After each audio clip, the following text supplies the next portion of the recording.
One of the most important is making sure that your website is optimized for mobile viewing, because much of the web traffic these days is coming from phones and tablets. Let's click Edit with Elementor, and then in this top, let's click Tablet. If we scroll through the home page, this actually looks pretty fine to me as far as tablet viewing is concerned. So next, let's click the phone icon to see how this looks like on mobile as well. And it's not terrible, but specifically in this top portion, the elements look cramped. Click on the heading, then click Style, and let's edit the typography. Any setting that shows the mobile icon indicates that what we are about to change will only affect mobile. Let's make this font heading 40, and we'll make the font for the heading below maybe something like 20.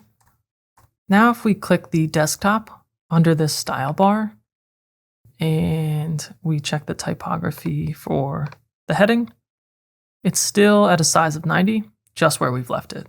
Similarly, we go back to mobile, we can click on this button, and under Advanced, knowing that this will only apply to mobile, we could increase this padding to give ourselves some room. You can also hide entire sections based on device type.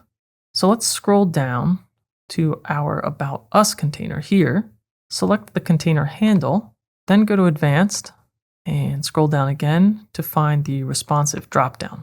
Here, if you toggle Hide on Mobile Portrait, it's going to gray this section out.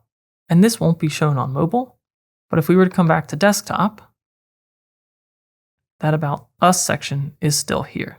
It's worth taking the time to walk through your site in mobile view to make any of the necessary adjustments.